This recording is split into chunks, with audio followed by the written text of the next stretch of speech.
Mathematikeren er et matematisk kastværktøj, som kan bruges til beregninger, simple beregninger, avancerede beregninger, og desuden er det et godt skriveværktøj, som kan bruges ved folkeskolens afsluttende prøver. Jeg vil nu vise, hvordan Mathematikeren kan bruges til at løse opgave 1 med FP9 maj 2020. Når man ser madprogrammer i fjernsynet, har de nogle gange snydt lidt og lavet noget i forvejen. Det har jeg også gjort.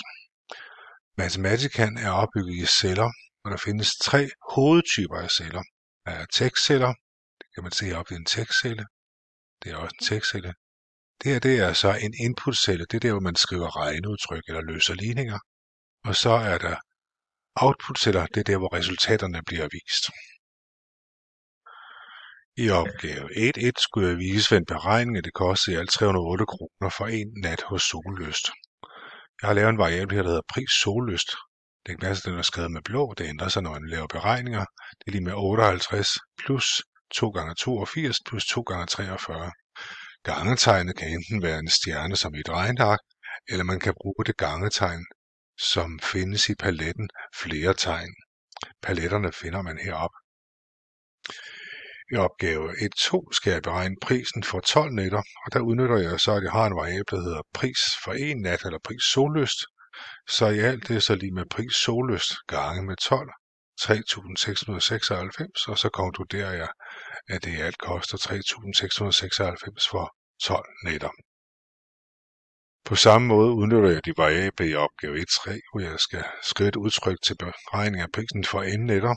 Pris n, pris Sollyst gange n, 308 n. Hernede har jeg konklusionen. I opgave 1.4 skal jeg sammenligne priserne mellem 2 forskellige campingpladser, Havblik og Solglimt. Og i Havblik koster en overnatning 86 kroner. Så koster det 86 kroner per person. 4 gange 86.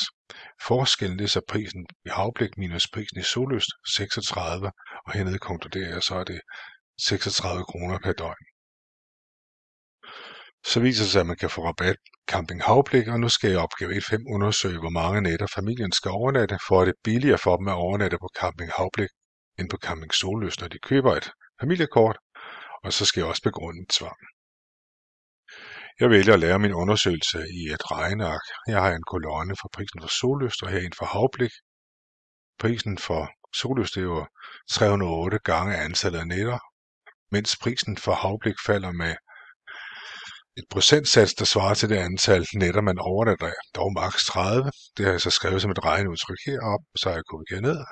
Og kigge i tabellen kan jeg se, at efter 9 nætter, så er det billigst på Havblik. Tabellen kopierer jeg som et billede og sætter ind i mit dokument. Det ser ud på den måde her.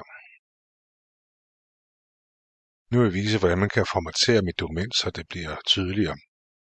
Opgave 1, det var en tekstcelle, man kan ændre. Der er forskellige tekstceller. Jeg vil sige, at det skal være en subtitle. Det vil jeg sige, skal være en anden type tekstcelle, som er en subsection, og så kan jeg også for eksempel sætte en ramme om den. Så er det 1.1. På samme måde kan jeg vise, at konklusionen skal for eksempel skrives med fed skrift. Det vil jeg gøre videre dernede af. Nu er hele dokumentet formateret, så kan jeg skrive det ud eller gemme det som en PDF-fil.